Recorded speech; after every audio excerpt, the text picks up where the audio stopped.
enra me catch out say me din sambi efri Kumasi Asante Kotoko e de bebraw me de eba haso fokunso ehun sensem ete say ene head coach, the newly appointed head coach Abubakar Watara and then start here Juma enubere ewo Pobiman ye de honsem e de beba ai ye de honsem e beba enya sam ketwa Beckham United nso nsamba na wo ho Beckham United nsamba na wo ho ai ye de nyina e de ba ye de nyina e de ba na woso wohu sene enema esi eko enso ewo ho ai ye de honsam eba pa ye de honsam no eba enya sam keto akra enya sam keto ye tena sise dia na aye adagye enu eposo kra adagye enu poso yes sa pepepe ena esi etie enso ewo ho ya tena se ni atena se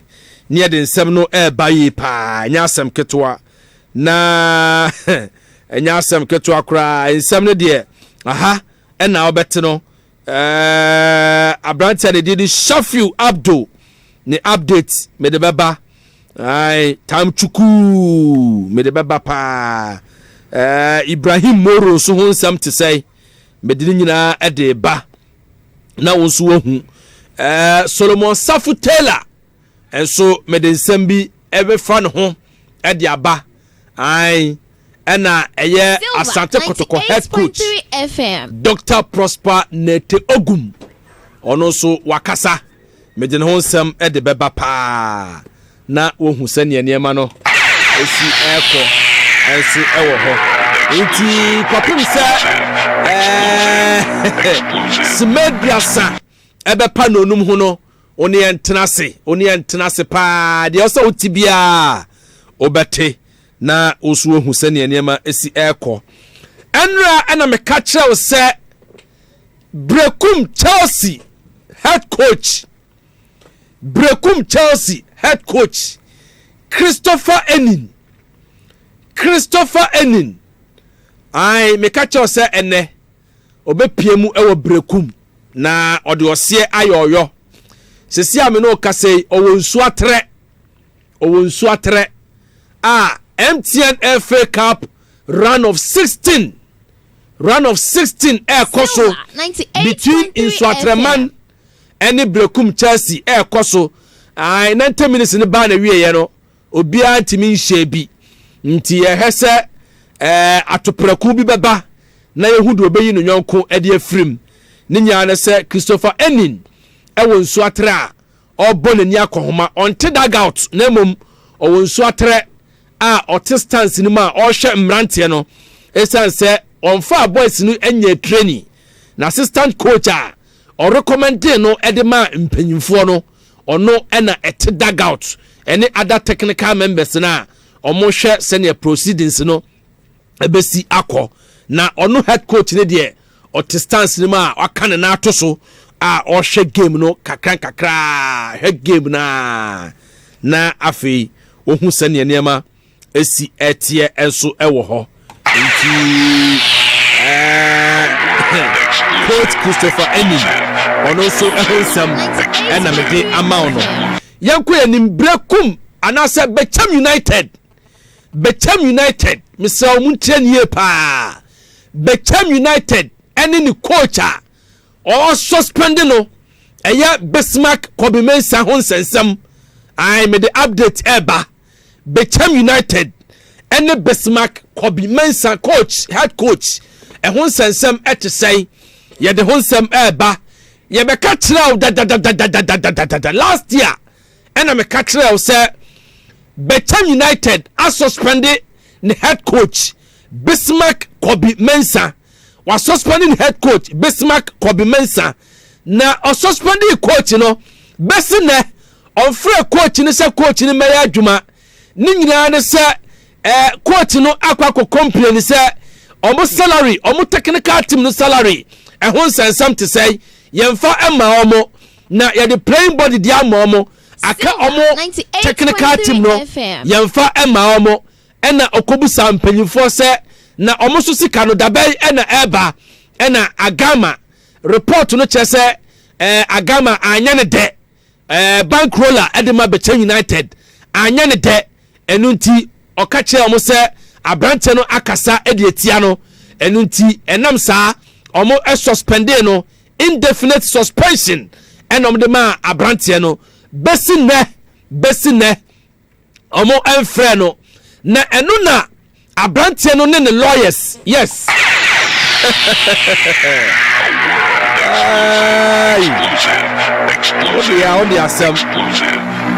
Coach Bismarck Kobimensa ama ne lawyers atro Bechem United omo de akwa komo omo se dada ma suspend ye yentre munka hwe nkyere ye me faith at say e wa team nim munka na mentie this is be na mo pesa mo taki mo ba pam me kura anase dabai ena mo ba frame ama baba be adwuma we ni nsema Coach Bismarck Kobimensa ene ne lawyers atro koma Bechem na Bechem fonso na omo reply ohape ena Bismarck Kobimensa ene ne lawyers enya alert awo mu mail mu omo ko check ya letter no efri Bechem United ho ena eba na emu nsam nie omo cha se Coach Bismarck Kobimensa enya abotre onya abotre omo nya take decision won ho enti obeto obunka letter sa pepepe content e wo letter nim ena maka kire wo no o se omunya coach nya abotre o metene nka omunya take decision won ho enti adwobre ho eno ena ayen sama omotro ekoma Coach Bismarck Kobimensa nanuna omatwa reporter megada no Bismarck Kobimensa ne lawyers atwen omatwen akabratia bi na 3 weeks aso almost after 3 weeks omunya Bechem United for nka omesa throw omo reminder say hey impayfo me trafie come de me pa miyam edwame mosumi so miniri me wayire wamma come de me inti master mo ke kam ho o mesa atro mo reminder atro mo se moche inti eno ho nsam eno no ti Bechem United ene Coach Bismarck Kobimensa omo ho nsam ena mede ama no aha yanko yanim head coach for Asante Kotoko Coach Dr. Prosper Nete Ogum after elimination from the FA Cup Coach Akasa watrete pa ena daso no o say I take full responsibility for our exit from the FA Cup. I see the team's performance fell short of the high expectation of our loving, fabulous family and friends. We are sorry for the disappointment. We are dedicated and committed to come back and fight for Ghana Premier League. 98.3 yes. FM. And no air traitor. Head coach Dr. Prosper Nete Ogum. Or say onua. Or the subordinate nyina, or for subordinate nyina ebonebo. Say Kotoko every FA Cup nim. Aye. Or the subordinate nyina ebonebo. Aha, enti sanete na osaka say omo like ahofoma sonko a omo de eba be dey aba Premier League nim omo say Premier League ne de eno a eno mo hwe anim say omo bete aha omo so me fight for Premier League no na omo age eno ne nsema Dr. Prosper Nete Ogum e de atodwa na reporter me gada ne se ne bufu ni koko paye papa after exit na Kerala United eyiwo mu free mu no ai ni koko paye enya asam ketwa okasa boys ne pa se mohu ade amaye mamye free FA Cup nim league ni de o se mu nyina mo focus na yakabom na yetimi agi league no together eno ne nsama oka kire boys no enso ewo ho na latest on Ibrahim Imoro. Yes. Kotoko tita for muntie pa. Muntie. Latest on Ibrahim Imoro. Latest on Ibrahim Imoro. Enra me catch you say aye 50. Aye because me church omu say Asante Kotoko e de eye contract e komana. Na salary ewom no eye 8,000 ena Imoro ka say da bi 8,000 nso mo fa bi nka ho ena Kotoko eni Imoro ekọ adwobenkrom ai ekọ benkrom say 10,000 de obeje ena Imoro ti ase say 10,000 obeje o ti ase afi Asante Kotoko ho ape omo wan say omo fon e bele omo ko pick ya eye Imoro Ibrahim okache omo say ni manager say 10,000 de adabraka eswa ai ewo mo say me ne maka ama ntiase ya adwuma say meje 10,000 na mo me manager say 10,000 eswa nti aba ya nka mo nya ni 15 enti reporter me gada eye fiko kroje ne say Asante Kotoko a cancel Ibrahim Imoro deal no.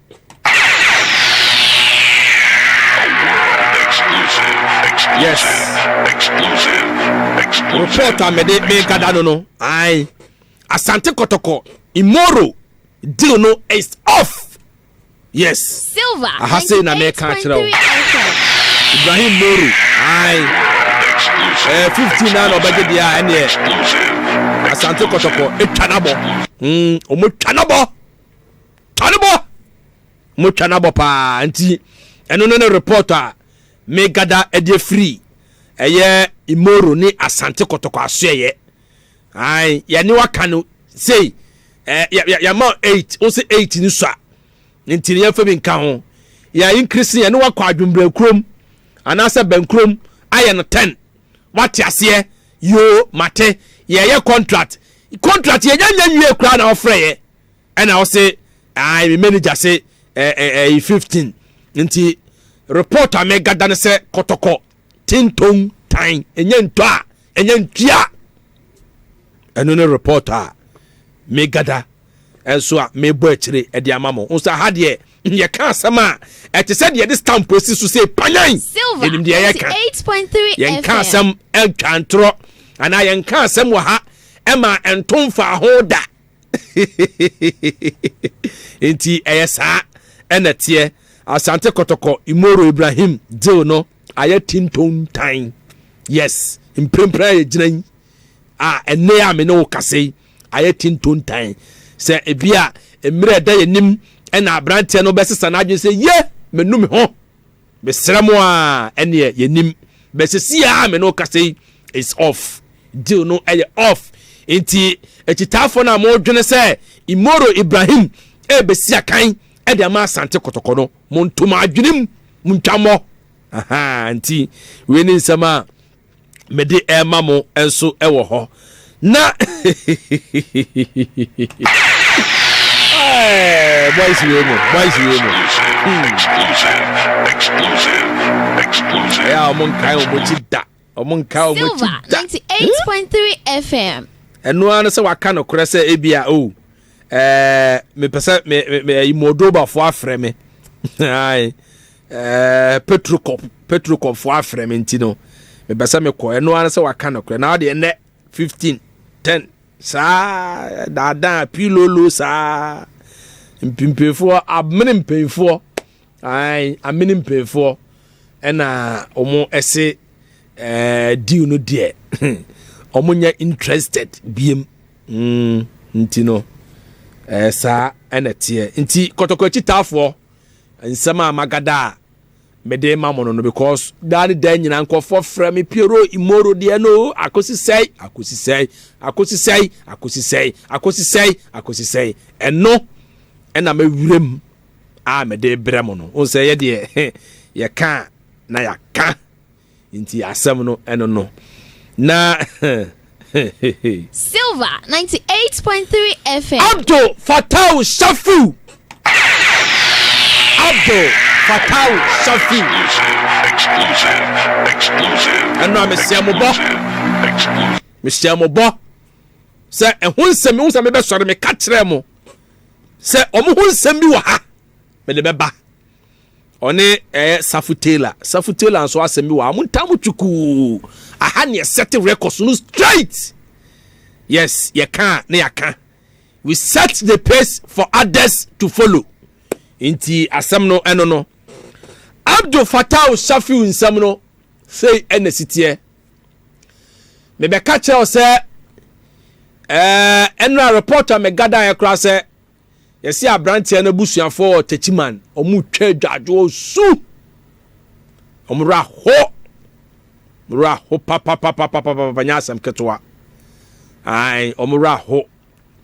na Silver 98.3 FM. Omodesia no eno na James Kosiapia o say muntie ye pa James Kosiapia o say asem we na msemenka but Kosiapia ena ebuboba no oni Safiu no eye dai edi nkomo abro no Safiu wa mo no o say me ameka say IMC member na mpese me body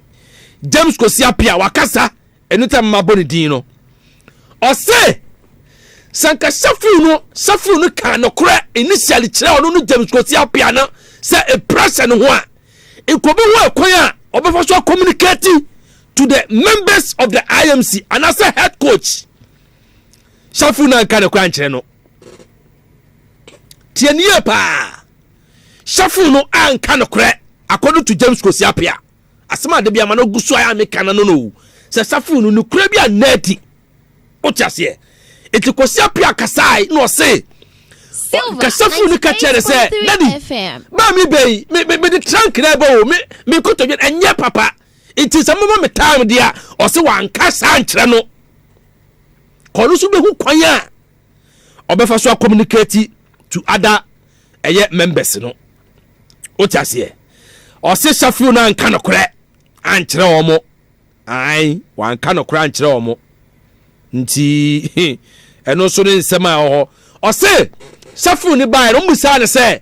problem ye ni ho o se da bi problem ye ni ho me faith metima bo 120 minutes o se hey ke o ya sure o se ai me sure pa na some mother Kotoko me no ma ya adwuma da owura fikoji wo blaster kwasa wo frame me blaster owura no koji no kre na mo afcon manfo anko no say ai no kre o drop me that time ne yi Muhammad we Alasan that no has no so jane na so pa anti two local players Safiu Kotoko na James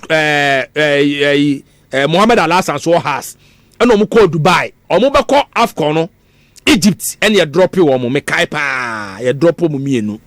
and omo mienu ebe fie nti James Kosiapia o kai no say me kai opa na ye na say o ye busa o etunim ye tienie the first day at training on the boys ni ye train mu say ohibe ye na hu say kaish akwa no on Olympic and am perform na tenase o say ma cheche mu happen a kire mu into man tenase no and am so mu kotwa no MRI scan first scan e bae na omo say ligament ligament injury na say cruciate ligament kotodwe ntini emutia ene sa anya frɛ no nti omo ko different doctor ono so hwɛ am say cruciate no Silver enwa enom so okay enom de report no Sunday blasters team doctor on the Sunday no it was him o keka no oh here surgery ohia surgery na surgery no mo ye ne pe obetre fi afe ena da me be kan wa ase no me be maka ne nyina apen enti kosi apia twa na matomfufo so na me de pa me de e chelsea asema be kan wa bia no ye mo ye sremu ne ye kasa o ti ase ti James kosi apia se the report no come Blasters team doctor oh hey ya no se kaish we mo ye surgery we a e ka no e $20,000 $20,000 no so no enye no nko obesa trefie afe unso sa contract afe 1 year na osaye ti wo be se contract ni nyina agu da bi bra da bi ade bi wo ho a etitafo mamu tete ko ni me bi o etitafo mu ya discerning o ti ase mu ya discerners mamu tete nkofo bi ade no o di ade na ba ya chale okay yam for the sa we are titani now we be call left yeah Kotoko right usu ya titani why ena de master asam no efunani na abie no uja funu husu na ni bie ya udwane efunani na abie no kro na adadi no o ti ase nti esa na tie nti Safiu de no PFG fo no omo ka che Kotoko se omo tro omo do mo ko player status committee besi ne Kotoko fo nti omo nka besi ne se ena ebia omo keka omo nkra tabo mu dia yenim update bia ba aha yemfa nka me mu da PFG fo no ye ne enua chipsa 98.3 FM frɛ Kotoko fo mpe fo no omo didi nkomo na omo se omo bate nka why nsema ya tete no mo bate nka pa nti eye player status committee na besi ne Kotoko fo enti omo nka ebia omo sesa omo adwene dia emra ne nkrabia ene be kire maka che o se yemfa nka me mo da nti no so no nsema ewo ho amede ma ho enso ewo ho ai nti esa enetie yes Sarfo Taylor mama nchiao yes Sarfo Taylor just so twe ai Christ Glory Family ewo eye swame elang wa ti papa mama nchiao pa rade nyokese ai Reverend Felix Kase Peace Way Global Church papa